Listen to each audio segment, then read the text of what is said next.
We're back. It's Wednesday. We're back and it's Wednesday.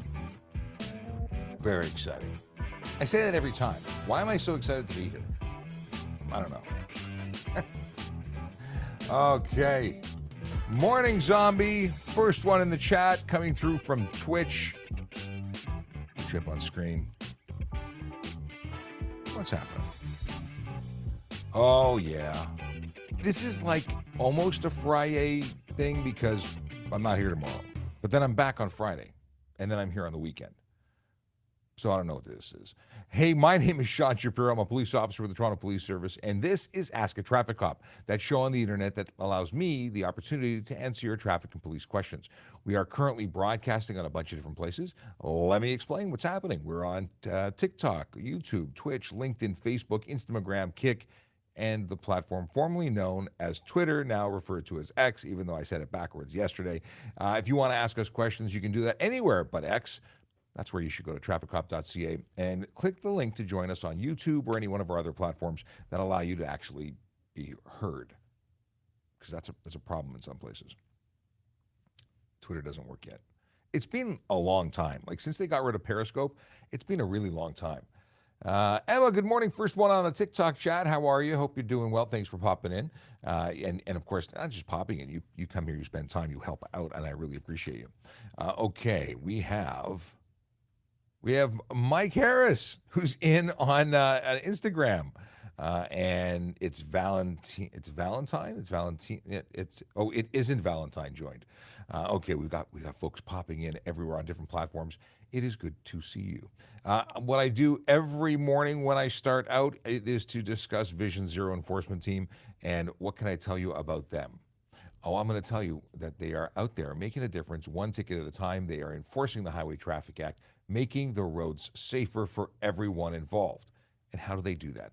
Well, they go to different areas based on the direction of our analysts, and they spend time there enforcing the laws. You know, what laws do they choose? Well, they focus on those things that are known to lead to serious injury and death more often than not.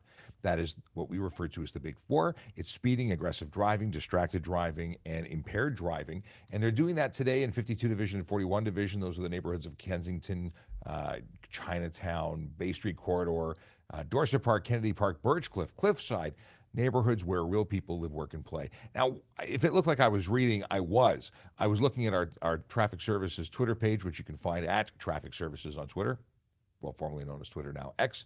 And we post every morning where the Vision Zero Enforcement Team is spending time. That is so you, the people who live in this wonderful city, can find out that we're there making a difference. People question why we actually post it as opposed to make it a secret. Some have even suggested to just delay that information. Well, we figure the people who are breaking laws aren't focused on, how to avoid being caught, other than they're making these brazen decisions to break the law. They're probably not that invested in not breaking the law, which is what you need to do everywhere you go. You're never allowed to speed. You're never allowed to drive aggressively. You're never allowed to drive distracted, and you're never allowed to drive impaired. Actually, I take that back. There is one time you're allowed to technically drive distracted, and that is when you're making an emergency call to 911. You're allowed to actually pick up your telephone and use it if you don't have Bluetooth or a connected opportunity. But who doesn't have that anymore? More often than not, we're at a stage now when the majority of motor vehicles on the road have at very least Bluetooth. And you know what? If you don't have Bluetooth, a Bluetooth earpiece. Can you wear headphones or AirPods or whatnot when you're driving? Legally, you can. Is there a question as to whether that's a good idea? Yeah, a lot of people discuss it and argue that it's not safe to wear headphones. But guess what? You don't have to actually be able to hear in order to drive. Hearing's not a requirement under the Highway Traffic Act. You don't have to take a hearing test. You take a vision test. So there you go. Would we like you to be able to hear sirens? Sure. Would I like to be able to hear screeching tires as someone's losing control and I might have that early warning to get out of the way? Sure. But it's not required legally. You are required to pull out of the way. But you know what? Not only do sirens make noise, but sirens have flashing emergency lights in addition, and you can actually get out of the way when you see those because you're paying attention. You're looking at your mirrors. All right, moving on. Randy McNaught, good morning, brother. Hope all is well from London, Ontario. Well, I hope everything's well by you, but everything is peachy here. It's Wednesday, and I'm in a good mood. I don't know if it's because I slept more than I fell asleep in the rocking chair last night. I didn't do any routine stuff. Like I got woken up. I was told to go to bed. So I got more sleep than normal. So I'm cheerier than normal. Can you tell? Why did Zombie says I'll never be first again? Why? Because you got called out as being first? No, it's good to be first. We say that early is on time is late, and late is unacceptable. So you are in a good position as the first person in the room. Tim Shallow says good morning. Zombie says the Chevy Equinox is famous for Bluetooth problems. Is that one that you have? I'm not familiar with the Equinox. I can't claim to know or understand. I will tell you one platform or car that I'm really audio centric in that I really notice. I'm not an audiophile, but I really pay attention to sound. It's a big deal for me. That's why I have this microphone and not that microphone. I like this microphone, and I have a bit of a microphone addiction. I have a lot of different microphones. I test them. I like them. But I use this one the most because now that I have it, I don't understand why I own any others. Moving on. When I speak to other people on the telephone, and I can totally just notice and pick out when they have wideband audio enabled on their cell phone. I can tell if their Bluetooth device is good, bad, or otherwise. My buddy Brian Max is testing some new earbud headphones. We were discussing what it sounds like. One car sounds worse than all others, it seems, and it's the Tesla. I have not had a good conversation with somebody on Bluetooth whilst driving a Tesla. And I mean when they're driving a Tesla. I don't drive a Tesla. But it just sounds tinny. It doesn't have good audio. And I don't know why. I don't know if it's because it's sibilant area, because you're talking into a big window. I don't know if it's just poor microphones or they don't have a good microphone array. Whatever it is, it's suboptimal. Elon, if you're watching, you've been told. And I mean in the nicest way. I'm giving you constructive feedback. Better Bluetooth is necessary on the Tesla. And he's in a Model X. But I've spoken to people in Model 3s. I just never had a good conversation with a Tesla driver whilst on Bluetooth. All right, moving on. Johnny Nguyen says, good morning, Sean. Is that a bowl of soup or a cup of it's coffee? I didn't make coffee when I got here. I did have a very, very, very big coffee in the drive-thru this morning. So maybe that's why I'm so cheery. Okay. The reason for Zombie's early arrival is because of a workout that was delayed by an unhappy baby. Okay, first question coming in from TikTok. And I will tell you that TikTok is not something I generally monitor directly. Maybe I should be monitoring directly, but I'm not generally monitoring it directly because I'm looking at a different screen. I do, however, have a magical, what just happened here? I do have a magical individual, a producer who is taking your questions from TikTok and moving them over to the other platform so I can see it and put it on screen. I will say this, if you're watching on TikTok, and same goes for those who are watching on Instagram, please tap that screen, send the hearts, do the thing, so that you can tell the algorithm that you like the show. I can't see how many likes we have, but I imagine that it will be more if you tap your screen feverishly and share the live. Send it to people. It doesn't matter what platform you're on. If you are able to do that for me, I would appreciate it. It tells more people that they should be here listening to what we have to say. And what we have to say is the answer to the questions that they have. But I can't tell you, so many people watch our content on the dailies, like they watch our whatever we post, but they had no idea that we do lives. And maybe I need to put more advertising out because I put it on most platforms, but I stopped doing the everyday, hey, we'll be here at 10 o'clock tomorrow morning. And because we do this RTMP streaming, I no longer put on the adverts that's where it reminds people and they can put it in there. It doesn't work the way I think the way it used to work, and maybe that's one of the reasons we have fewer people recently. Like since we started doing our TMP, we used to have like 16 to 40,000 people come into a live. Now we have about 3 to 5, maybe 6,000 people in a live. Anyway, moving on. Questions from TikTok get put over, and I will be answering them on screen. And the first one comes in from Earl Manabat. And I'll answer that while everybody's busy forwarding, retweeting, sharing, subscribing, liking, all that stuff. Okay, Earl says, is it required to do Police Foundations College before getting into the police force? Okay, we'll start off with employment questions first. And the answer to the question is no, it's not required. Is it a good idea? Anything post-secondary, anything continuing education is a positive thing to do. And I would totally suggest doing it. Where'd all my other tabs go? That's weird. I had an employment tab up. Let's do that again. I'll pull up the employment tab. And the deal is, hey, good morning. Are you joining? I can. You should. I have time. Oh, when you have time, it is a good thing. I'm moving over to make space for Sergeant Campbell, who's going to join us. I didn't want to stop you talking about No, Toronto the Police. question is, should you go to Police Foundations College before applying or getting into the force? And I'm discussing requirements versus like you know other things. So I always say that if you are an accountant, you've gone to get your education for accounting, slide over, then that's what you should get, and it makes you a better or even a unique applicant who brings different skills and abilities to the party. Having everybody take police foundations, it's a tick in the box, it's education. But having a wide variety of skills and abilities makes us a more diverse employer. So definitely you can go and you can get whatever interests you, whatever you're going to excel at. And certainly it doesn't hurt to have police foundations. Absolutely. But most of the things that you're going to learn in police foundations, you're going to learn it on the Ontario Police College and the Toronto Police College. If you want to get a little bit of head start, that you want to get good marks, that may be the way to do it. If you're not really sure about policing and you want to know more about it, that may be a good way to do it. But like Sean said, we would rather have a very diverse background of people that we can rely on to make up this whole great big organization that we've got. I know people that are computer programmers. They do a fantastic job in specific fields in policing or in general because they have knowledge that some others don't. Well, a good example for this, for me, is me. Like I came in from sales. I was a real estate agent. I was a computer guy. I worked in the computer industry for a long time. And I came in and I'm now using my ability to speak with people, my ability to use cameras and computers. Like I'm using all the skills I brought with me before becoming a police officer. No one sat me down at the police college and says, first we're going to talk about live streaming. So I think in your previous life, you were like on the radio or TV or something. it's entirely Something, possible. yeah. Entirely possible. My previous life. So minimum requirements, because we'll get that out of the way. Canadian citizen or permanent resident of Canada, 18 years or older, physical and mental ability to perform physically and mentally able to perform the duties of the position, having regard to your own safety and the safety of members of the public, successfully completed at least 4 years of secondary school education or its equivalent, good moral character and habits, meaning that you're an individual that other people view as being trustworthy or having integrity. That's a big one. Yeah, integrity's huge. And then there's stuff that you can't, technical things. No criminal convictions where a pardon has not been granted. Valid driver's license with no more than 6 accumulated demerit points that allow you to drive an automobile in Ontario with full driving privileges.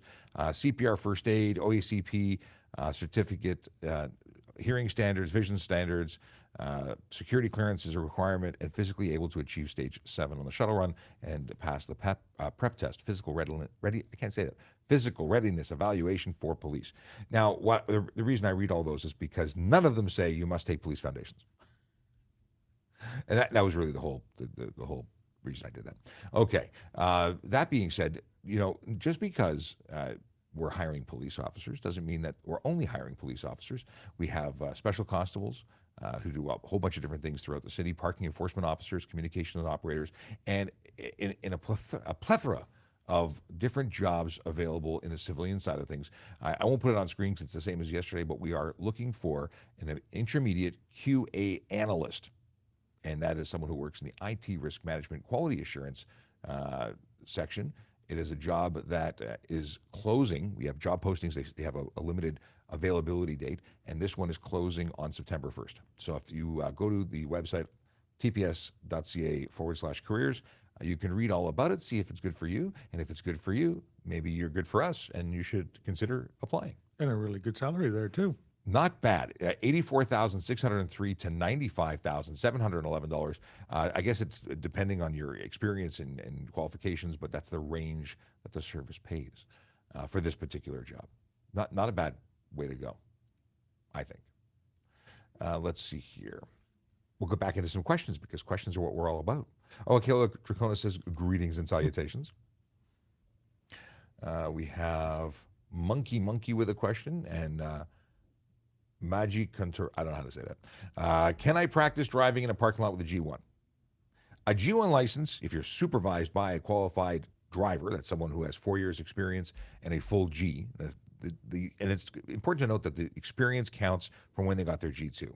If they had 4 years of G1 and then got a G2, well, you have to have 4 years between G2 and G. And your driver's license must say it. So the Ministry of Transportation must issue you a driver's license with the four little dots on the bottom, signifying that you've had 4 years of uninterrupted, I guess. It's well because the time, if you were suspended at any time, wouldn't count towards that experience, suspension time. So yeah, Michael has called that freckles. They're freckles on the license. So if you have freckles on your license, those four dots, I think it's a good nickname. Freckles. Freckles. Okay. If you got I the can go with freckles, that. those are four dots vertically oriented to the left of your mini me photo in the bottom right hand corner of your license, like because that's clear as mud. But anyway, if you have questions as to whether you are, you should not assume that you are, and you should confirm. Anyway, the question is, can you drive or practice parking? Blah, blah, blah, blah. Can I practice driving in a parking lot with a G1? In a parking lot, that's private property. Technically, a license isn't required, but your insurance company, should anything happen, would not cover you because a G1 driver is not licensed. Absolutely. So a G1 is just a learner's permit. In a parking lot, you don't lawfully require insurance, but anything was to happen, you would face civil. It's contagious, isn't it? Civil liability if anything was to happen there. So your insurance company may or may not cover you because you're not actually licensed. Yeah, it's a complicated situation to some degree. So let's get on to the monkey question. And why are vehicles from factory allowed extreme tint while aftermarket cannot have light tint? Well, it's not your statement is inaccurate. Manufacturers cannot sell a vehicle with extreme tint because they must sell a vehicle that meets or exceeds the requirements of the Highway Traffic Act to be sold here. Now, can they have dark tint in the rear of the vehicle? Yes, because the regulated windows are the ones directly left and right of the driver and the windshield. So you'll notice that factory will not have a dark tint on the windows that the driver immediately left or right of the driver or the windshield. Now, if a dealership puts it on, is that factory? No, that's them sending it out to a local tint shop and adding tint. That's not legal. I see some interesting changes in some premium cars, like Mercedes, seem to have a green tinge to their front windshield, and I believe that's baked into the glass. I believe that's a different type of glass. I believe that it's approved, but I can't confirm it 100%. Well, if it is truly come from the factory and nothing has been added or deleted from it, then yes, it would pass the Transport Canada approval process to get in. Light tint? Are you talking about headlight, taillight? I think they mean just lighter, like that aftermarket tint that is lighter than the privacy tint in the back of Gotcha, SUVs. okay. I think that's where we're going. Gotcha. So There you go. yeah, if that answered your question, great. If it didn't, please rephrase and ask again because I want to make sure you get the answer you're looking for, or at least answer the question that you've asked properly. Can I wear AirPods while driving? We actually talked about, or I talked about that as we opened up, and the answer is technically in Ontario, yes. There's nothing against the law about it. Does it create a disadvantage? Does it block your hearing? AirPods in particular have something called a pass-through, or maybe there's another terminology for it, but the ability for you to hear outside of the headphone. It has microphones on the outside that allow you to hear ambient sound. If those are active, there's really no reason you couldn't wear it because you're actually able to hear all those early warning signs that I think are so important. But technically, nothing against the law about wearing earplugs. In fact, motor squad officers, motorcycle operators are it's suggested, encouraged to wear earplugs because there's such a risk of hearing damage if you don't. So, And yeah. our motorcycles are not loud. No, it's the wind noise. It's got nothing to do with the pipes. The pipes are behind you, and we're not loud motorcycles anyway. We have stock pipes, but it's the wind noise rushing against the helmet that causes such a problem for your hearing. Regardless if we're wearing a full face or a half helmet, really consider wearing ear protection. Our officers are actually issued custom fit hearing protection that blocks certain ranges, certain decibel levels, so they can still engage in conversation. Doesn't block out everything, similar to that of the headphones that we're talking about being AirPods. That block out certain areas. But I'll tell you that privacy, what's it called? The active noise canceling. That's amazing stuff. Have you played with it? Have you got any headphones that have them? No, I haven't actually. It's a mind-altering experience on an airplane when you hit the button, it goes and everything's silent because they have microphones that actually listen to the ambient noise and then create a counter pattern that blocks it. I don't understand the science behind okay. it. I thought there was something new. My not AirPods, but another brand does that automatically. I've had that for a while. Active It is noise kinda cool. canceling. Not counseling. It doesn't cancel the noise. Cancel? It cancels the noise. Okay, well, lots of stuff coming in. Lots of stuff coming in. What do we got here? Just having a little peek. Okay. And by the way, if you don't know who this guy is, it's Sergeant Murray Campbell, who joins us regularly. So you should know if you're regular. But if you're new, my name is Sean Shapiro. I'm a police officer with the Toronto Police Service. And next to me is Sergeant Murray Campbell. And the two of us talk about stuff and things on a regular basis. Stuff and things. Yes. Stuff and things to make you more knowledged. Knowledged? Knowledged. Yep. Okay. Is that actually a word? We're giving it out, so it makes you more knowledge. You've been knowledged. Yep. I love the fact that we are able to impart, to share the information that we have. The goal of this is not only to make you safer, but really to educate you on what the law is. There's so much confusion in relation to laws. It's not written in a smooth, easy to digest way. It's kind of confusing, and it's taken a lot of time and learning and reading and understanding and discussions to really figure out and interpret everything properly. It is how we like legalese are generally left to interpretation. That's why lawyers have jobs. They write things in a way that it has to be translated for someone who is not well versed in law.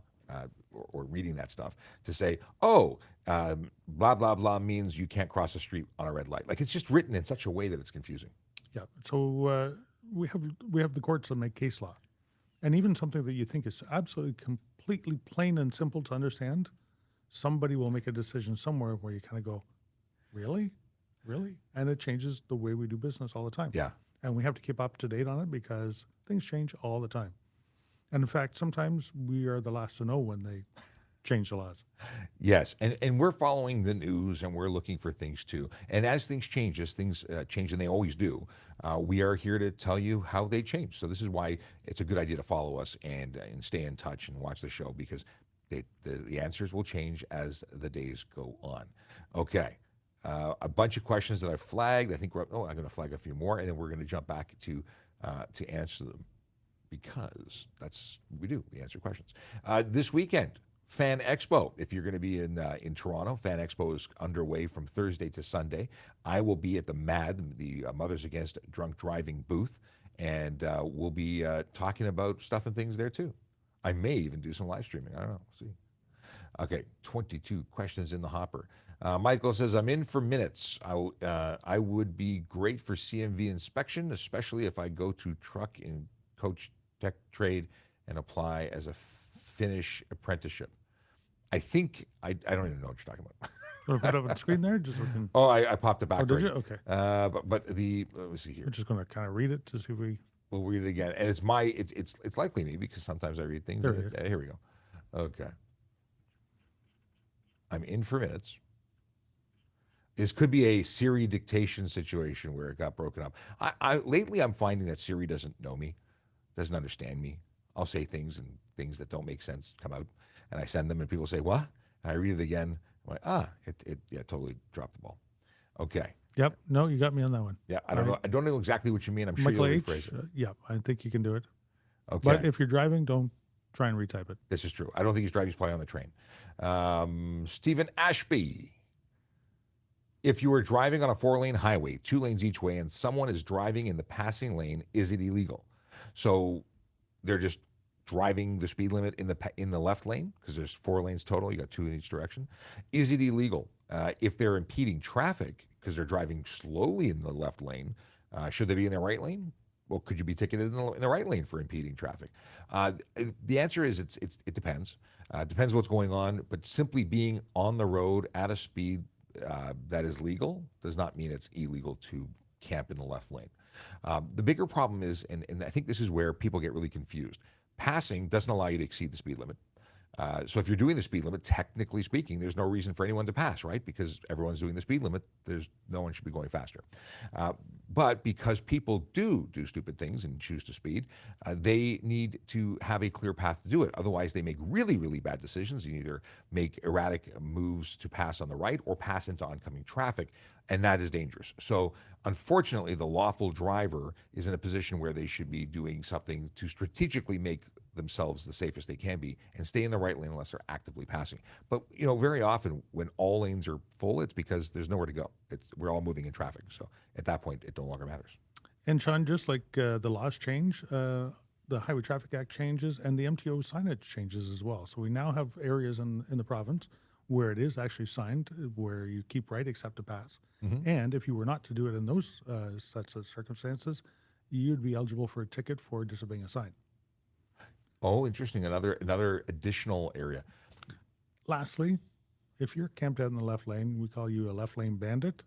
You know what? There are some people who are lawfully allowed Police, to speed. ambulance, fire. And there's an awful lot of times I get stuck behind somebody that just will not get out of the way. And you know what? It upsets me.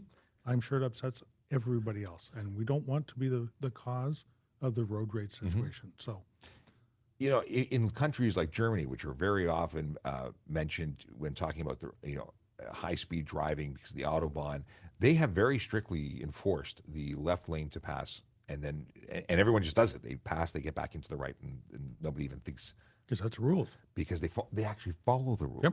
It's amazing. Okay, question is, can you arrest someone if they're overly aggressive?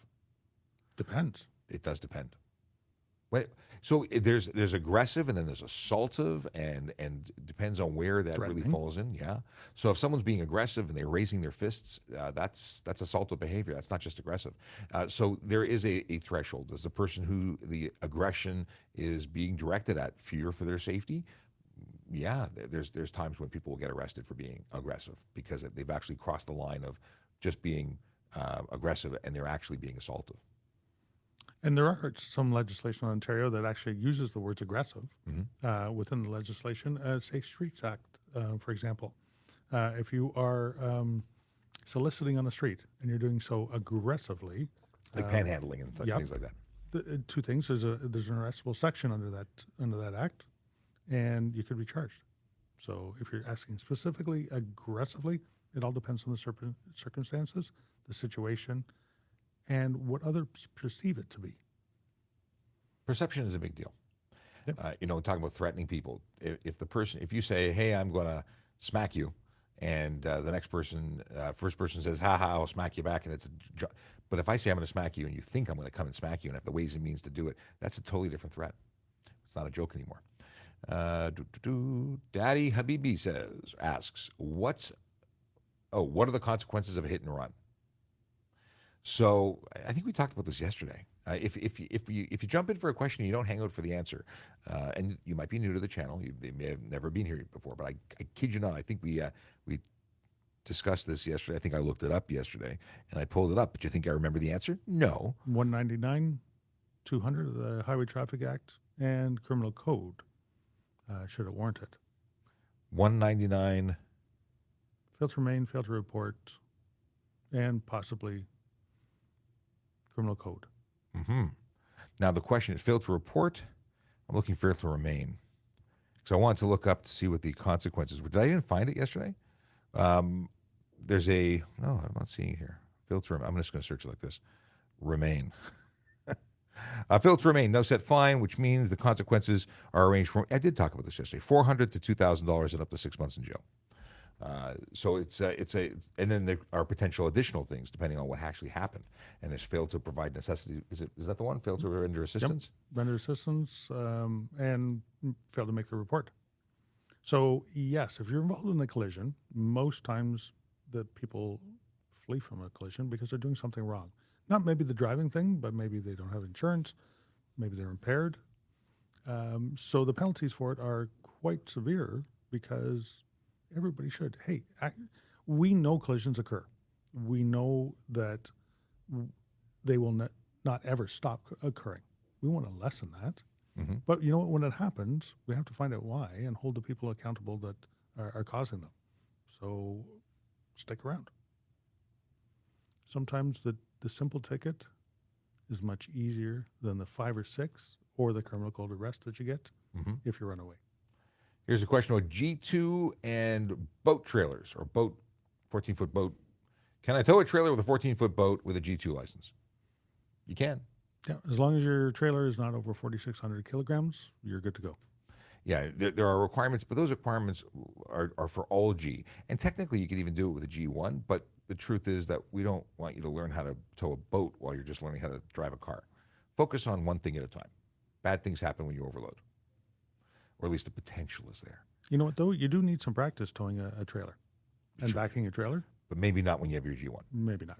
And yeah. But a G2 is a probationary license that really gives you all the abilities to do everything, but you're still new. And focus on getting good before you get fancy. What do they say? Walk before you run, or learn to do that anyway. Chase wants to know if it's legal to buy a car, fix, clean it, and to sell it within 6 days to avoid sales tax. That sounds like a fraudulent Curbsider. Curbsider who's looking to avoid tax that the government would be entitled to at each one of those steps. I don't know. I know you asked. You said, were you able to find out? And I don't think I understood the context exactly of the tax implications. If you're doing it specifically to avoid sale tax, you are looking to do something that's not necessarily illegal. Absolutely. And if you were actually purchasing that vehicle, you're required within 6 days to put it in your name. You can't sell that vehicle to somebody else When it's not in your name. when it is not in your name. So there's the answer. So would that be fraud? Yeah, certainly could be.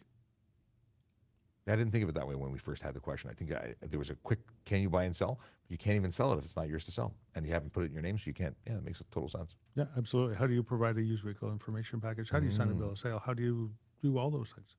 But it's to avoid tax in particular, which is where the biggest problem is probably. Yep. Here's a question. Can an e-bike, this is from Akila Jaconis, can an e-bike that doesn't meet the HTA requirements allowed to be used on private property and off-road bike trails? So if it's an electric bike / motor vehicle because it doesn't conform to the requirements giving it the title of e-bike, then it's a motorcycle and it's private property. And as long as you are legally allowed to operate it on the private property because you have permission, the vehicle owner, there's nothing wrong with having it on your personal property. Bike trails, though, would require it to be like plated. Dirt bikes require plates. So they call it a green plate. It's not really. It's a green writing, green letters on a white background plate, which is an off-road vehicle plate. Mm-hmm. That plate doesn't have to be renewed in any way, but it does have to be plated that way. Just as a matter of aside, we saw an awful lot of those one-wheeled ball kind of Electric unicycles. Yeah. I saw them yesterday when I was down at the CNE, and some people riding them. Didn't get an opportunity to catch up to them because they go pretty fast. But that's a perfect example of I'd like to try one. I think they're kind of neat. I think I'm going to fall down. But I would guarantee be in the hospital after that. But I would have to do it on private property because they're not allowed on the roads and the streets anywhere in the province. So. And they're unsafe motor vehicles, and we've charged the operators of those when they're involved in collisions. We'd charge them before they get into collisions, but we more often than not catch them when they're being, destroyed in a collision and the person is going to the hospital with broken legs and limbs and things. The collisions involving electric unicycles have been horrific. Obviously, if somebody falls down, it might be less serious, but people that are taking them, wearing them, I appreciate that they're wearing full body armor and motocross helmets because you're going to become a human projectile. Yeah, you're going to be, the guys that get shot out of rockets in the circus. That's essentially an electric unicycle rider. There's no brakes. There's no turning. I think it's a dumb vehicle. I think they're kind of neat, and there may be a place for them somewhere to do something. I don't know. Maybe it's a sport. Maybe it becomes like BMX. Off-road, go bananas. Anonymous 54 says, what's the highest headlight lumen brightness for new cars? I think the maximum, why do I think the maximum? I think the maximum's, it's 3,000 or 8,000. 3,000 or 8,000. It was 300 is the minimum to be considered a headlight. Maybe it's 3,000. But it's not in lumen, it's in candela. Candela, thank you. Yeah. Thank you. So lumens and candela. Lumen is another measure of brightness. Mm-hmm. Color is a measure of a headlight as well. It's just quite literally, the heat range is the color. But I think ours goes in temperature. candela. Yeah. Which one is temperature? Yeah, it's color. Temperature is color. So so it's not lumens, it's candela. I think it's 3,000. That's maximum. It's 3,000 or 8,000. It's one of the two. I don't have the right answer for you. And properly aimed. That's the bigger problem. Yep. So if a brand new car is coming out of the factory, it's being sold here, that vehicle had to have passed regulations to be sold here. It would be my assumption that it's a legal brightness. The bigger problem, and what we're seeing more often than not, is that the headlights are not aligned properly. Thus, they're going into your eyes and blinding you. And that is a problem, and that's something the driver is responsible for, even if they picked it up with the dealership and it's wrong. You're responsible as the driver for basically everything. And sometimes just by overloading your vehicle, causing the front end to Oh, go yeah. up, especially with an LED light. So certain LED lights or certain projector style bulbs don't have a high and low beam. Mm-hmm. They actually have one beam, and depending on where it is projected, that is where the light shines. And if you have an awful lot of weight in the back of your vehicle, all of a sudden, on your what you think is your low beams have now become up into the range of where the high beam would actually be projecting and blinding everybody coming. Not every vehicle has auto leveling, which would help prevent that. But yes, you overload your vehicle, and that also brings into other issues. You overload your vehicle, and your suspension is hanging, and you could be looking at things, but beyond that of headlights that are an issue. But absolutely would cause that problem. Yo Baby Yo has a question: is there a fine for to someone driving with their license plate is unreasonable when their license plate Unreadable. is unreadable? What did I say? Unreasonable? Yeah, totally unreasonable to be unreadable. Yeah, there actually is, and there's more than one. Yeah, you have to have, you can't have it dirty. You can't have it, what is the other word? Obstructed in any way. But if it's not legible, that's a problem. Yep. And it's Or if you do it to try and confuse the identity of it, there's an confused plate. additional charge. Yeah, at the end of the day, there are a whole bunch of potential charges starting at $110. And all that can be avoided by ensuring that your plate is legible and obstruction free and clean. And that if it's absolutely damaged, $52 if it's not covered under warranty and you get it replaced.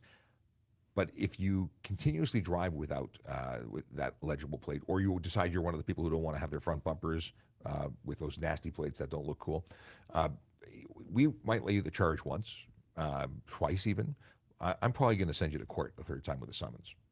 Probably going to say you can explain to a judge or a JP why you don't want to comply with the simple rules. Yep. Just saying. And you know what? There are sections within the act where if somebody continuously commits the same offense over and over and over and over again, it could be arrestable and the vehicle could be seized. Mm-hmm. So, depending on the offense, depending on the severity, usually people get the hint when they get a court summons and they actually have to go up and explain themselves why they continue to do it. It's the escalation. That's what it's all about. So some people look at the original ticket. Sorry, JD sent a message. We'll come back to that in a second. So the thing is, some people say, well, it's only $110. I can afford that even if I get a couple a year, and they consider it a subscription plan. And that's not the right attitude, and that's why, historically I'd see like expensive cars with front plates not attached, and it's just because they don't like the way it looks. It ruins the lines of their vehicle. So they paid $330 over the last couple of years to essentially rent that or pay for that fine, and then, well, now we send them to court, and that's the next level. And then if there's escalating measures, that's great. So what I got distracted with was the question from JD, who says 300 candela maximum 4 lamps. That is, well, it's not maximum 300 candela, but a 300 candela is what a headlight is. So you can have 4 maximum bulbs. I'm really curious of what the total maximum brightness per bulb is, and I think maybe it's 8,000. But we're moving on. I don't know the answer. Can we turn right from the second right lane? Manny Sohal says, or asks, and wants to know. Depends. It depends on if that lane is a turn lane.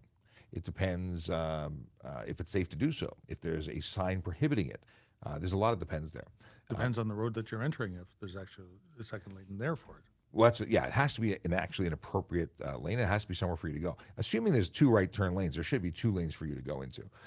If you look at it, this usually only occurs. It's more often seen as an off ramp to a highway. That's usually when you'd see this, and it is where you would have to turn into the appropriate lane, and again, following any signage that's there. You couldn't be in the left turn lane making a right turn. It has to truly be, and I really think this is missing one question is on a red. I think that's usually when people want to know the answer to this, because obviously if you have 2 right turn lanes and the light screen, you would go. Yes. Yeah. But Right. the big thing you said there was you have to go in the appropriate lane. Yes. Is there a ticket if you do not go in the appropriate lane? It's improper turn. Multi-lane highway. And we see it all the time. You make a right turn and you want to actually make a left turn farther down the road, people, instead of turning in from the right lane to the right lane, will just go directly into the far lane. Yeah. That's an offense. You want to get into the There's gas points. station, people turn and go over 3 lanes to get into it. So it's a problem. It's unsafe. Proper way to do it is turn into the appropriate lane. When it is safe to do so, Mm-hmm. move over to the left, and then keep doing it until you get to your exit. Yes. And if you can't make it all the way over, then you go around the block. It's amazing. There's options. Yeah. You mean don't kill someone or injure yourself because you're in a hurry and you didn't plan well? Better you should. And also follow. I would say dependency on GPS is a major problem. People do the darndest things. What they will do is make all sorts of last minute changes, which lead more often than not to collision. Because when you make a dramatic 3-lane change instead of taking the next lane and double backing because you don't want to lose 10 minutes of your day, we see people have just tragic results. And could cost you more Than the than 10 that time. minutes, yes. JD confirms it's 3,000. Regulations headlights should have a luminous intensity between 500 and 3,000 candela. There you go. How do you test that? Do you have to get like 500 candles out? I think what you do is you stare into the center of the headlight from 3 inches away, and if it hurts, I don't know. It's that ridiculously bright light. I don't know what the appropriate way to do is. Do you disassemble their car? I'm sure there's a machine to test that. Yeah, I don't have one. Yes. It's surprising I don't either. 'Cause I We pretty usually much have these everything. stories. Yeah. Have you ever? What is this? Have you ever arrested someone as a prank? That actually says "pzink." I think that's a persnick. Have you heard about a prindle? A prindle? A prindle. What's a prindle? It's what people have been referring to. Oh my goodness! I know exactly where you're going with this. Park, reverse, neutral, drive. Low. Yeah. Low? Drive low. Yeah. It's drive a prindle. Yeah. I watched a TikTok or something, and someone got in the car, and there was they're like, "Where's the prindle?" There was a stick shift. They were completely lost. Oh my goodness. Yeah. Okay. Why does early resolution? Did we not answer Well, that did you question? arrest somebody as a prank? Well, no. For a photo, did I allow them to pose close to handcuffs for a photo? But I've never put handcuffs on someone as a prank. I've never arrested someone. That would be a big problem. That would be unlawful. That would be a big problem. So no, the answer is I've never arrested someone as a prison Or a prindle. or a prindle. Why does early resolution take so long? It's been 1.5 years and still no update. You know what? This has been a very strange time in policing and courts, and that's all the recovery from COVID and the delays that were caused. It's not a fast process on any day, but it's really, really slow right now. And the whole world knows that this delay is happening. They've actually created new limitations. So, Section 11B of the Charter of Rights allows you to directs you that you should have a trial within a reasonable amount of time. What is that reasonable amount of time? Well, before COVID, it was a certain degree, and case law made what that time was. After COVID, they've adjusted it, and they've made. I believe it was originally 1 year, and then it became 2 years during COVID, and I don't know where it's at now. Yeah. So. Oh, it's apparently 18 months now. There's a new ruling, according to JD, our producer who knows lots of stuff. So yes, the Jordan ruling, and that is case law. Cool. Good to know. So they said that it was 1.5 years now with no update. Maybe get some legal advice. And that's something we can't do. We can tell you what the laws say. We can tell you what we would do as police officers. We can't give you advice as to how to respond to your stuff. And that I think is important. And I don't say that nearly enough. I don't give advice where the people who give tickets don't help you get out of them. How many driving demerits for driving a commercial vehicle in the left lane? Well, there's A commercial vehicle. so there's like large trucks in the left lane. If there's a sign, well, that's disobeying a sign. That's not there's no specific offense that I'm aware of that says a vehicle of any size, shape, or otherwise can't be in a particular lane. My understanding is that's specific to signage that is posted. This was a question. Yes, we'll let That's it. making me think. I think there actually is. I thought there was. I grew up thinking there was, and then I was told that I was wrong. So then I've changed my tune, and we'll come back to this one. We'll let the good sergeant check the files, the book of knowledge. Okay, how many demerit points? We talked about this. Why is it that? Okay, we're going to take that one out because it's duplicated for some reason. There we go. Remove that. Earl Manabat, is it true that there are corrupt cops in Ontario? If so, is there an investigation going on for it? There are corrupt everybody in every field, in every place in the world, because they're people, and people at times can be corrupt. And those people, when found out, are investigated and held accountable. It's not a simple thing. Are there corrupt cops? There may be. I don't know any of them, because if I knew anybody that was corrupt, I'd make a difference. There is nobody in Yes. this world that hates a corrupt cop more Than a good cop. than a good cop. Absolutely.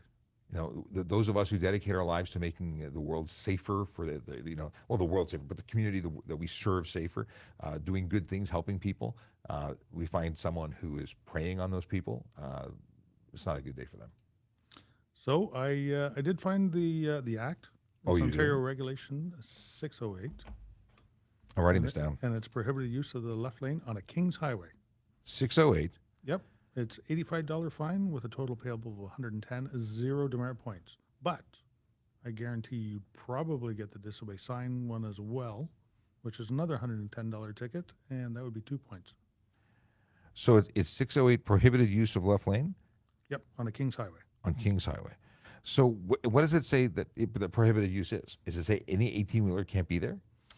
Well, it says no person shall operate a commercial motor vehicle or any combination of commercial motor vehicles and towed vehicles that exceeds 6.5 meters in length. So the combination can be over 6.5, but it does say any commercial motor vehicle, except a bus, an ambulance, or a fire apparatus in the left lane, or where the left lane has been designated as a high occupancy vehicle lane, in the lane adjacent to the high occupancy vehicle That is lane. very specific. So it is. So if you do have a high occupancy vehicle lane on the far left, the one adjacent to it, right next to it, is considered to be the left through lane. So I was given bad information and accepted it as true because I was told there you go. it was only if there was a lane, a sign. And there you go. There's a second section that says prohibited use of the lane beside high occupancy vehicle lane on Kings Highway. Same section. Same OREG fine. 608. There you go. OREG. I knew there was something there. Well, I thought I was. I went to someone I thought was learned, and they gave me bad information. They don't work here anymore. Okay, probably because they gave me the bad information. Karma. How many demerit points for drive? We said. Oh, and so it wasn't. There was no demerit points for the 608, but for disobey sign, if a sign was present, it was 2 demerit points. That's Okay. correct. Yep. All right. Noise canceling. Okay, here it is. This is going back to a previous conversation, but Michael says noise canceling headphones have transparency, normal, and noise canceling modes. I would not use headphones while driving. That is definitely a good personal decision to make, but it doesn't change the legal status. Ryan Dow says Federal Finance Minister, what's the name? Christian Freeland? Is that how she spells her name? Yep. Oh, okay. Christian Freeland Christian. was charged with speeding. If our leaders, politicians, and police do not follow the law, why should ordinary citizens? Well, this is a situation where a leader didn't follow the law but was unlawful at doing it, allegedly, and was held accountable by way of a charge.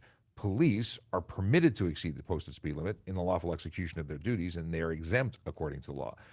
That's actually a really good example of holding people accountable when they do the wrong thing. Absolutely. If you were speeding and you got stopped, you would get the same ticket as the finance minister did.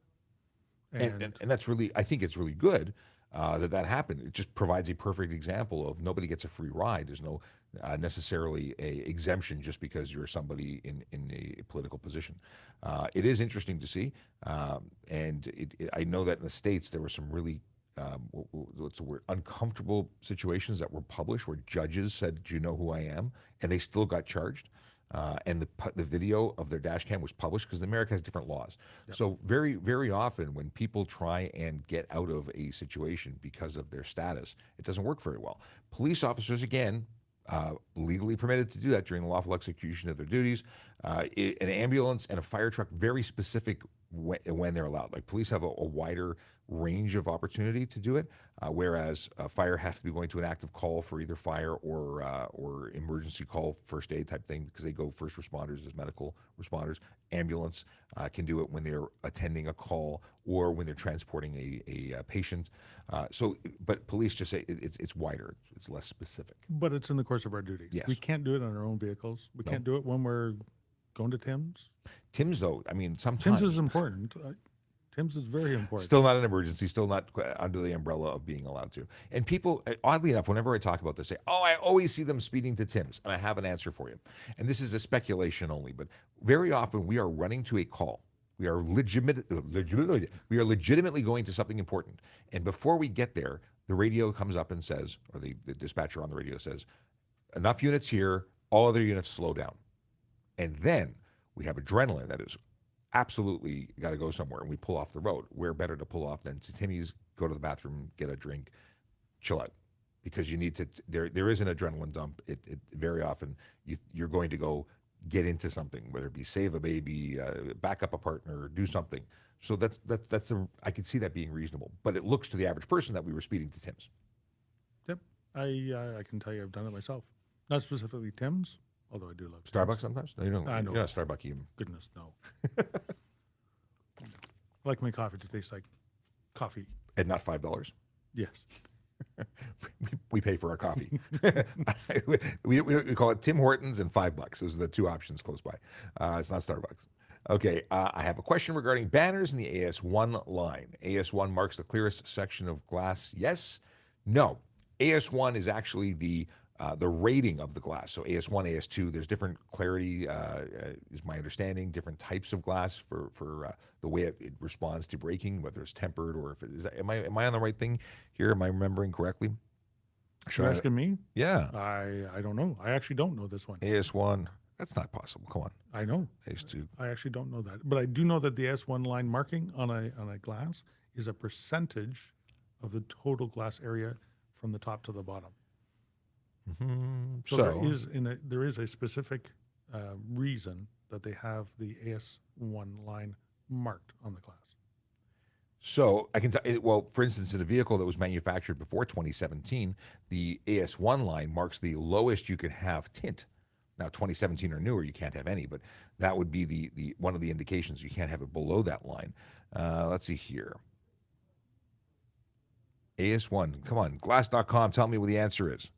It said something to the effect of laminated AS1, federal regulations. AS2 does not pass the impact tests. AS3 is typically of a darker tint and referred to as privacy glass. AS1 is the only glass to pass all safety tests. It is the only glass allowed for windshield use. There you go. There's probably more we can get out of that. But we're talking about the AS1 line, not the rating. The that line glass gives? itself, so we talk about that. Now, banners, you can't have banners on your windshield. You can't have banners anywhere that is in the sweep. And I think you're the one who said this to me, and I thought it was brilliant, so I've used it ever since. Anywhere that the windshield wipers touch the window, sweep the window, is an area that the vehicle manufacturer determined was an area needed to be cleared for you to see the road, for the driver to have a clear view of the road. So if you have a banner that obstructs any of that area, it is, I think, a clear indication that it's somewhere that it shouldn't be. Absolutely. But and it's amazing. You listen to me. I pay attention. Wow. Yes, and hold your information in high regard. Even. Let's see here.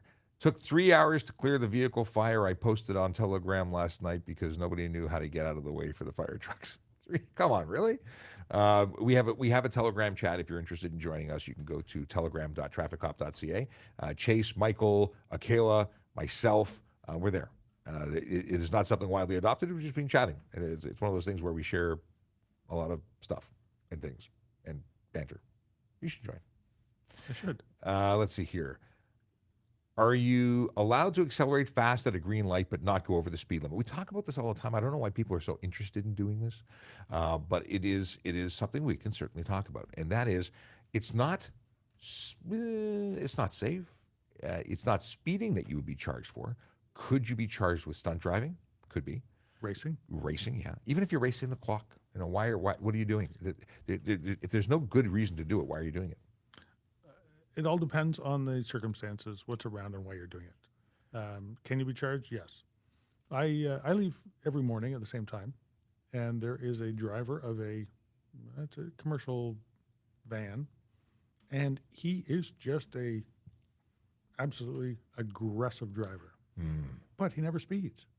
So from the stoplight, he squeals his tires, which Is illegal. is unlawful, but he gets up to the speed limit and then stops. But I guess he's using his work van and his work gas, and he doesn't really care. Well, because the average person has to know that when you do that, you're burning gas, you're wrecking your brakes, and you're getting everywhere at roughly the same time as everybody else. It's just dumb. Sorry, it's dumb. Doesn't make sense. I am the grandpa driver these days. I drive like the old man because I drive a big truck and I pay big truck gas prices, and I don't like paying for brakes earlier than I have to. And that means, yes, I'm cheap. And it's just because why? What benefit? I learned a long, long time ago when I was in high school or shortly thereafter that I wasn't getting anywhere any faster by driving fast, especially when it was just to get to the gas to the light. Is it a surge of adrenaline? Sure. That's probably why it happened and why younger people do it more often than not. But it's not a good use of your vehicle. And you scare people, and you could end up in a collision because someone figured they had time to make a turn, and whether you're right or wrong in the collision situation, it's a collision that you didn't need to be in that you're now involved in because you decided to accelerate just a little too quick. And what happens when you're accelerating quickly? You lose that opportunity to avoid situations sometimes. You could have possibly avoided had you just taken a breath, waited a beat. Fast driver, that I am. But there's a place and a time to do it. And on the road is not one of them. Tracks are amazing. Anyway, Absolutely. I've got to finish. I've delayed the publishing of a fantastic episode that I recorded with Adam from Drive Festival. I'm making it up now. Drive Festival celebrates driving. It is an amazing event that's taking place at the Canadian Tire Motorsport Park, and they're bringing in exotic vehicles, and it's not a very expensive event to go to, but it's a bit of a drive out to the Bowmanville area. And I have this great podcast that I have to finish so I can post it up. But the video, one of the cameras kept going in and out of focus and get nauseous. So I think I'm actually going to post this without video, which makes me sad because it's some great video. But that's a place where you own a fast car. You have a fancy fast car. You go there and you do the lap, and they're even renting out Lambos. You can do all sorts of. You should go to this. Your family, your kids would love this. It's in September. My son last year, his favorite car, the Nissan GTR. I rented him a day on the track with the GTR because that's the place to do it. Yeah. I'm sure that everyone who has a fast car would love to go fast all the time, but they probably also want to keep that car in their garage and not on the back of a tow truck. I saw a Lambo on the back of a tow truck yesterday. I wonder if it was because I went too fast or if it just broke down. You know, we unfortunately get an awful lot of very high-end cars that come sit in a dirty, dusty impound lot for 14 days. Even makes us sad. I go out because I'm the impound sergeant. I go out and see these ones. Go, oh, what a beautiful car! Too bad somebody didn't really want to take care of it. Taking care of your car is not just polishing it. It's about how you drive it and what you do and where you do it. Okay, Bombastic says, do you have to use your right turn signal even when you're in a right turn lane? I find it always interesting. You are responsible for signaling your intention or to change direction or any move of your vehicle that could impact any other driver, and they may not know that it's a right turn lane. Or any other person. Any other person is true. It doesn't have to be a driver, so it could be a pedestrian, could be a cyclist, could be anyone. Yep. So good point. The deal is that you must signal, and just because you're in a lane doesn't mean anything. We want to avoid having people guess what you're doing. We want them to know what you're doing, because you've communicated it. That's one of the reasons tinted windows are another thing. We also want the nonverbal cues. We're looking for drivers, when I'm a pedestrian, when I'm another driver, I'm looking for your eyes. I'm trying to see what you're doing. And even if you aren't acknowledging me, I am trying to see what you're about to do. I watch vehicle tracking, tire tracking. When I'm looking for impaired drivers and distracted drivers, I'm looking for minor oddities when the wheel isn't tracking properly. You're bouncing around in your lane. All these things are clues, and a signal is also a very clue. Actually, lack of signal is a great way to get pulled over for impaired driving, because it's these little things that people forget to do. Don't forget to turn off your signal, though. Yeah, that's another reason people get pulled over. Yep. Well, actually, no. Keep doing whatever you do, so we pull you over and charge you for impaired driving when you are, doing it unlawfully. well, there's no lawful impaired driving. Moving on.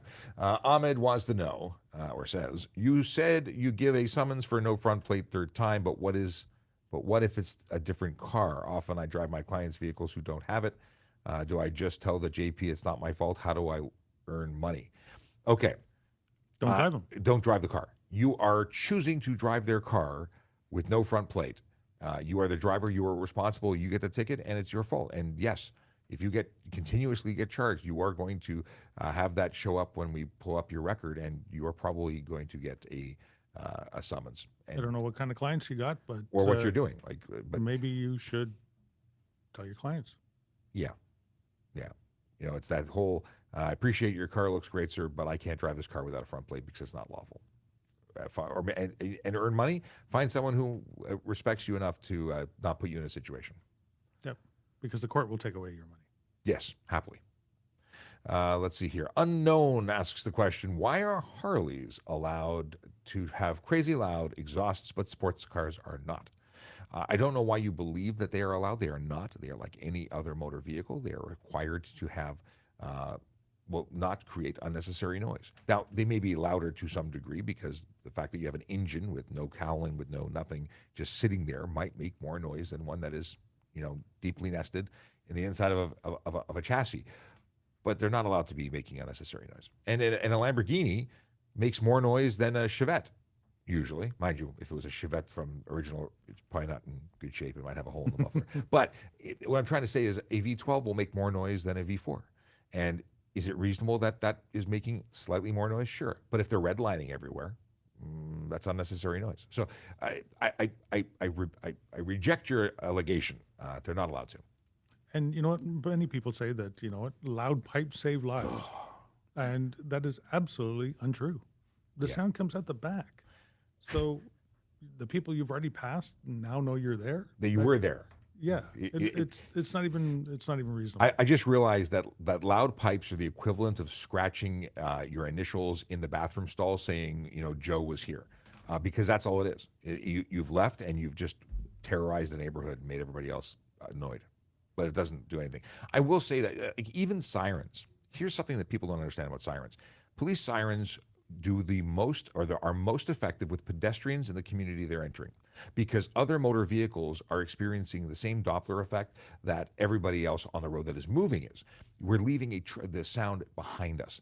And if I am pulling you over on the highway or passing you as an emergency vehicle, listen, next time you hear a police siren, pay attention to how close they actually are. If you're in motion, if you're not in motion, that's different. Yeah. But if you're in motion, that emergency vehicle is probably 1 to 2 car lengths away from you before you even notice them. And that's how sound works. That's why technologies like the Rumbler, or something like that, is a different type of a siren that is supposed to do better. And it changes the way it works.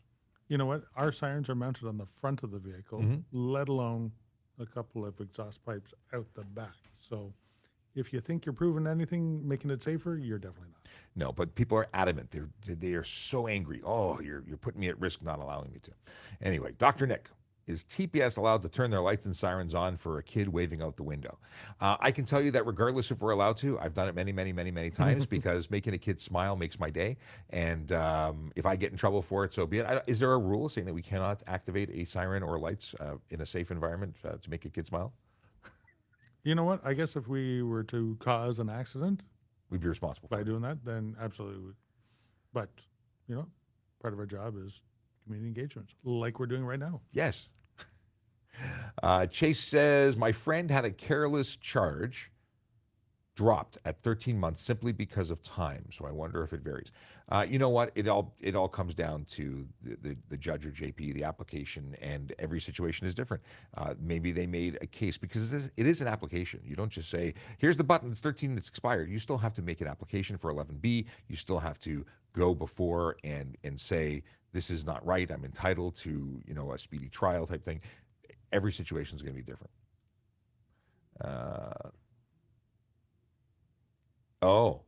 Apparently, he's taking credit. He found it first. What the heck? Hey, listen, We talked about that 10 minutes ago. Yeah, well, yeah, I didn't check the timestamp, but you know what? I love it that we have an engaged audience that is, and Chase and Michael in particular engaged in finding stuff because they're always trying to challenge and push the envelope, and I do appreciate you all. Let's see here. Okay, we talked about there's a couple of things, and we're gonna bail. Remind you that there is no show tomorrow. I am not at work tomorrow. I think I will have a podcast ready to play at 10 o'clock. So if you want to watch it at 10 o'clock, you can. If you want to listen to it, it'll be available in audio form right after I publish it, which will be tonight. So the video will play at 10 a.m. tomorrow. The audio will be available along with the replay of this episode. It'll be available on podcast apps everywhere. Apple Podcast, Spotify. It'll be available on TPS Traffic Jam, which is, all of them. Okay. So a couple of things we'll blast through, and then we'll say goodbye. So anybody watch Star Wars last night? The Ashoka, is this the new, like not animated, but the actual new series is out? Because I know what I'm doing tonight if that's the case. I'm watching that. So I did not know it had released. Yeah. I thank you for that heads up. We have Max Murphy question. I have broken collarbone and I'm in a sling. Can I legally drive with one arm? If your doctor has told you not to, I would not drive. Now, that doesn't mean you have a suspension. Medical suspension is different. But if a doctor has told you you shouldn't drive, don't, because their notes will say that they told you not to. If you get into a collision and your insurance company goes after your medical records, they may not cover you because you were told not to and you did. You have to use common sense with that as well.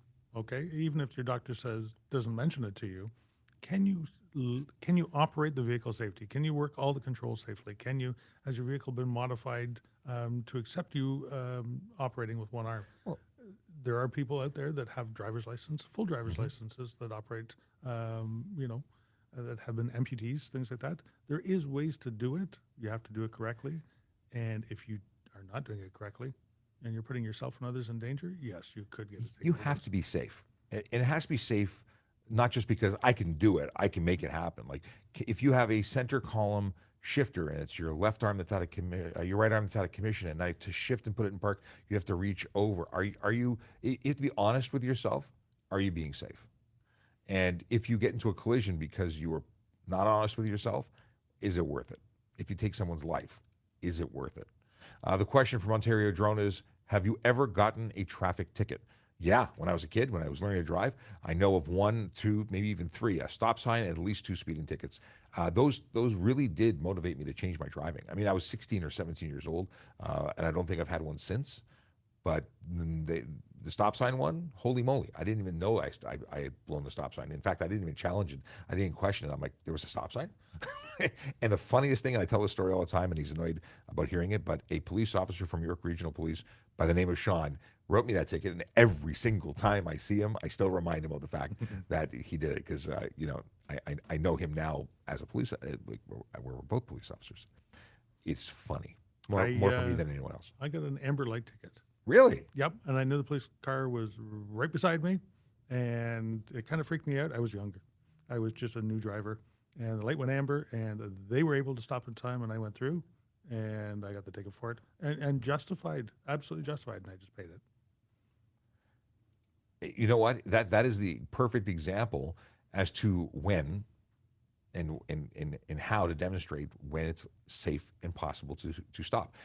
If you are the person hitting the gas and going through an amber, you are giving a perfect demonstration as to why you should deserve a ticket. Because if you're doing the speed limit and you're responding like every other car that managed to stop, but you're the only one that went through, that's great evidence. Yep, absolutely. The question from Pete. Some people have dice or other things hanging from the rearview mirror. Is it legal? And the answer is it's an obstruction of the driver's view. And, one green tree scent situation or a tiny set of dice may not be a problem. But if you've got a collection of 40 things and Pokemon cards and you also have, it becomes too much and it is an obstruction of your view. Well, people that drive around with their GPS or their cell phone on a holder right in front of them. Mm-hmm. Is that reasonable? No, it's absolutely an obstruction. Yeah. Your rear view mirror is an obstruction to properly see out the front, but it's an acceptable obstruction as determined by the manufacturers of the car, and then the regulatory government that says yes, you can do it because it has a better It's a purpose. safety benefit. Yes, it's minimizing the front portion that you can see, but there is a benefit to the back, and that is more important when you're operating. I wonder how many people realize that you can. That most, if not all, rearview mirrors articulate, and you can raise the whole apparatus higher to give you a better view.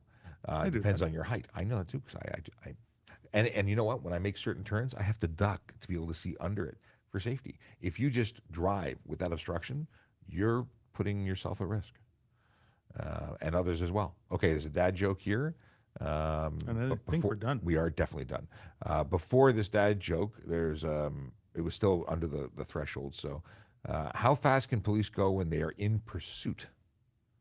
Well, it's not a speed limit, it's a safety determination. We have to determine and consider the safety of the public and the dum-dum who's running from the police in the situation, because we don't want them to get hurt as much as we want to catch them. We have to be reasonable, and that speed has to be reasonable. Also, a pursuit is a funny thing. We don't want to push them to go faster. We want to follow them to get their information and eventually convince them that we're not going anywhere and that you have to pull over. And it's not about going faster. We don't want to make people go faster. So there's All depends on the offense. All depends on the seriousness. If somebody is a murderer that is going to has somebody tied up, bound in their car, and they're going to kill them, I'm going to go a little bit faster because it's more reasonable, because there's an imminent risk of bodily harm or death to another person that I know of. If it's for I was going to say a val tag, which is a validation sticker that we don't have anymore. But if your plates are not, you forgot to update your plate on your birthday and it's a couple of months overdue, I'm not going to chase you. But you better believe I'm going to meet you at your house. Or I'm going to get a friend up the road, because we have really, really quick radio transmissions, that's going to be able to stop you up there. what is this? I don't know. Dr. Nick says, how can you say speeding tickets change your behavior if you got two of them? I got two of them when I was 16 or 17 and never again. That's how I mean that speeding tickets changed Changes my behavior. because his insurance went up through the roof. Yeah, so 3 tickets in a lifetime of driving for over 30 years. I think it changed my behavior. I became a very reasonable and safe driver. I think had I not, I could just kept getting away with it. They were not extreme. 15 kilometers over, I think, were both of the tickets. It was not me being an umpty. Someone says I missed their question. I'm scrolling back quickly here. And if you got a ticket that was 15 kilometers over, You might have been going faster. we know you were going faster. Not necessarily. No, two of them at exactly 15 over. Well, I don't remember exactly. I was 16 or 17. It's a little while ago. I'm calling you out on that. That's okay. What is this? Hi, Sean. If someone does not share their insurance details on a private property, can I call police? And if the driver leaves before the scene, is it failed to remain? Yes. Yes, collision reporting and failing to remain both apply to private property. Yeah, that's There's not very many sections of the Highway Traffic Act that do apply to private property. That one definitely does. and let's see here. There was a couple that I flagged. One's a dad joke. Oh, and Chase says, Sean said V4, and I'll tell you why I said V4. Motorcycles. There are V4 motorcycles, and that's why Where did you say V4? I said V4 earlier when I was talking about exhausts. Oh, So he threw him for a loop, because where's there a V4? Are there V4 cars too? not currently, I don't believe. Well, There may be some European smaller cars that I'm could've. pretty sure that my past. reference is motorcycle related. Yeah. But I'm also not trying to be super technical accurate when I said V4. This is a good one. And it is, hey, I got a camera ticket. Sorry, hey, I got camera tickets, but it wasn't me who was driving. What do I do? You pay them, because if it's your car, you're responsible. And you obviously gave the car to the wrong person. And Because if they're they- driving your car Yes. going through red lights. And if or they, speeding, whatever one it is. and if they don't want to take responsibility for it, even though you know that was the date and time that they had the car, hopefully you keep records of stuff like this, then they're not people worth being in your life, would be my take. Just saying. Okay. And if they're going to risk you and your insurance getting into collisions, Because although the automated enforcement cameras don't change your insurance status, they don't create a situation for you there. It means that they're doing other things that could result in a collision, which could result then in your insurance going up. Okay, dad joke time, starting with one from the Grinch. On what show do police officers solve crimes by garden gnomes? Lawn and Order. It's not bad. There was one, I think, from Zombie, too. Was there not? Oh, yeah, there is one here. First of all, the Grinch also said, someone caught a nice tan. I think they're talking about you because I'm like paper. Yeah. Well, I was off for a week or two. Spent some time at the cottage, hanging out in the boat. Got some tans. Here's a dad joke from Zombie. I was told I should do lunges to stay in shape. This would be a big step forward. Or that would be a big step forward. I like it. I like it. Yes. I have my Wednesday, August 23rd Sean, joke. do you want to hear a joke about construction? Sure. Never mind. I'm still working on it. August 23rd, I got hired as a security guard, and my boss told me that it was my job to watch The Office. I'm on season 8, and I still can't figure out what this has to do with security. That is not bad. It's not good, but I won't give it any sound effect then, but I like that because it's television related. I like television. I won't be here tomorrow, so I'll read tomorrow's dad joke. I was on a blind date with a man named Heath, and when I told him that my name was Heather, he said, "This isn't a competition." That's the worst thing I've ever read.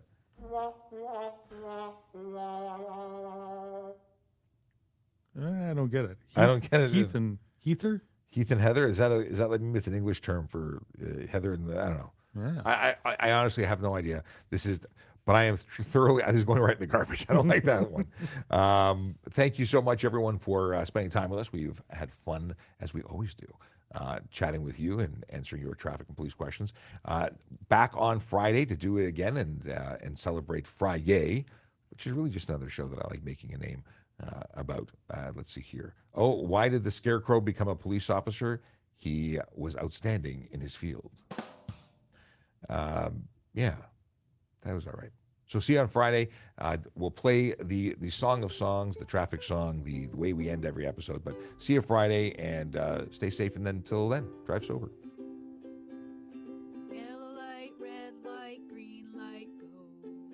Driving safely helps the traffic flow. Watch for pedestrians, look out for bikes, and don't drive like a jerk that no one likes. Yellow light, red light, green light, go. Driving safely is the way to go. Put down your cell phone, nobody needs you to text and drive on the DVP. Yellow light, red light, green light, go. Stop at stop signs, look both ways, then go. Seatbelt save your life indeed. And watch your driving, don't speed. Yellow light, red light, green light, go. Driving safely is the way to go. Don't drink and drive or smoke some weed, because you might go to jail and not get free. Yellow light, red light, green light, go. Driving safely helps the traffic flow.